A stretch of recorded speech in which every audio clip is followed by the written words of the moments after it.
السلام علیکم ورحمۃ اللہ وبرکاتہ۔ پیارے ناظرین، آج میں آپ لوگوں کو کینسر کے بارے میں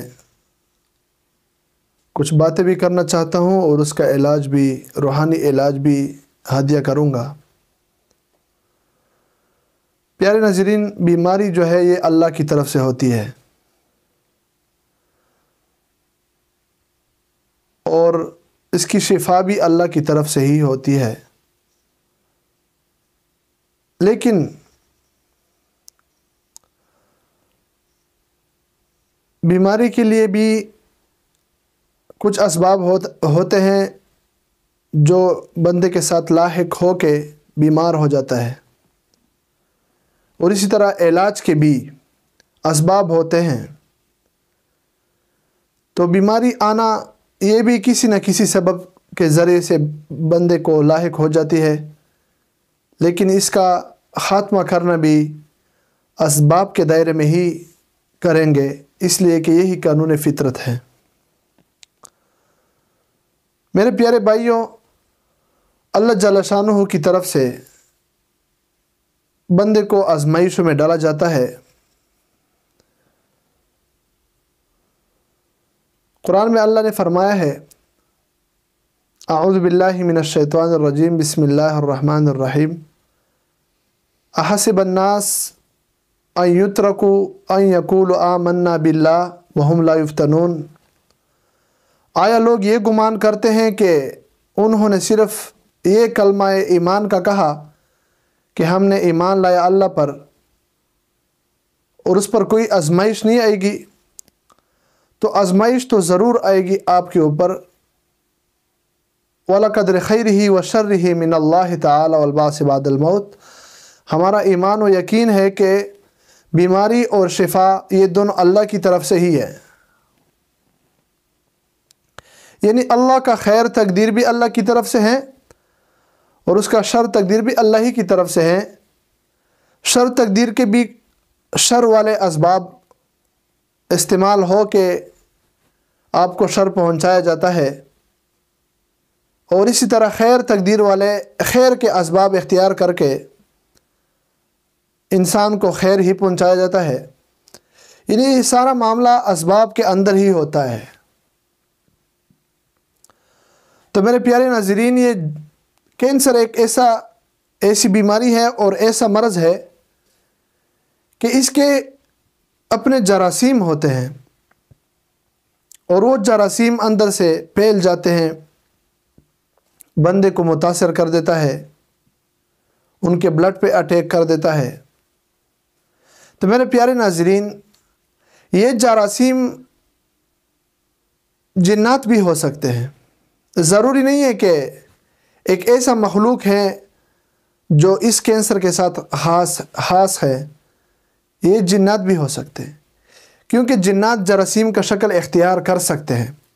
تو میرے پیارے بھائیوں، جو جراثیم آپ کے اندر پھیل رہے ہیں، آپ کو تو پتہ نہیں ہے کہ وہ کینسر کے اللہ نے خود اپنے کیڑے مکوڑے یا جراثیم وغیرہ پیدا کروا کے لوگوں کے اندر پھیل جاتا ہے، یا کوئی جن یا جنات وغیرہ یا کوئی شیاطین وغیرہ کا لشکر جراثیم کے شکل اختیار کر کے آپ کے بدن میں اندر سے پھیل جاتے ہیں اور آپ کا پورا بدن کھا جاتا ہے۔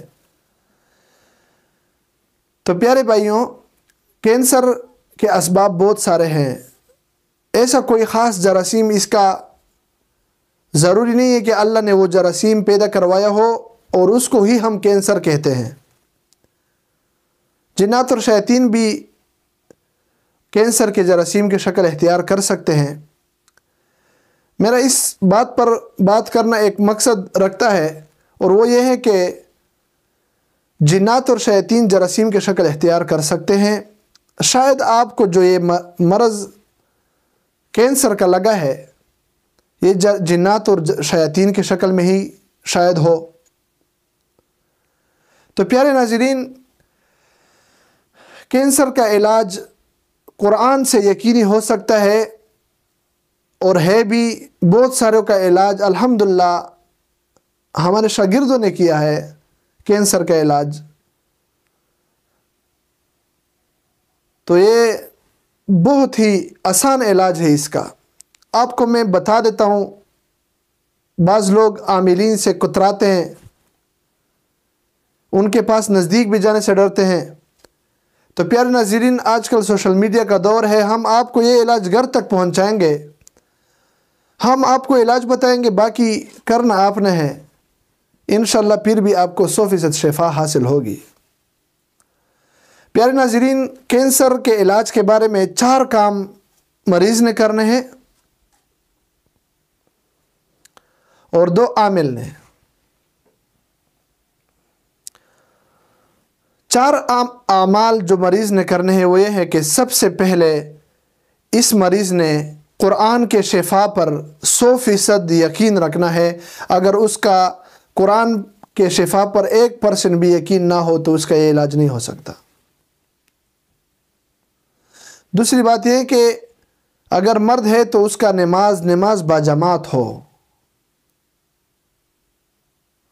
تیسری بات یہ ہے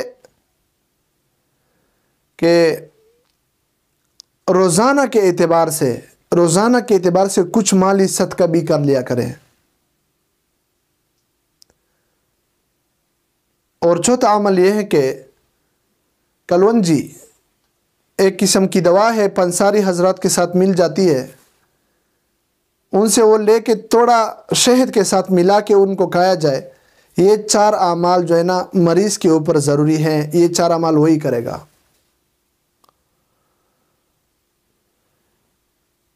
دو اعمال جو ہے نا عامل نے کرنے ہیں۔ ایک یہ ہے کہ مریض پر روزانہ کے اعتبار سے روحانی کارڈ کیا جائے اپنے موکلات کے ذریعے۔ دوسرا چیز یہ ہے کہ اس پہ پڑھائی کی جائے، چونکہ لوگ عاملین حضرات کے نزدیک جاتے ہی نہیں ہیں، تو جس استاذ کے ساتھ آپ کا تعلق ہو ان سے دعا بھی کیجیے۔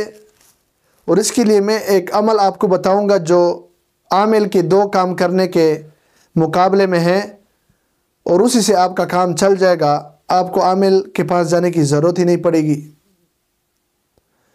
اور وہ یہ ہے کہ آپ نے کچھ صورتیں سننی ہیں، کان سے سننی ہے، موبائل سے یا ٹیپ ریکارڈ سے، جس سے بھی آپ نے لگانی ہے، لیکن وہ صورتیں 21 دن تک روزانہ پابندی کے ساتھ ایک مخصوص ٹائم میں وہ صورتیں آپ نے سننی ہوگی۔ سب سے پہلا سورت جو ہے وہ سورہ فاتحہ، 7 بار سورہ فاتحہ،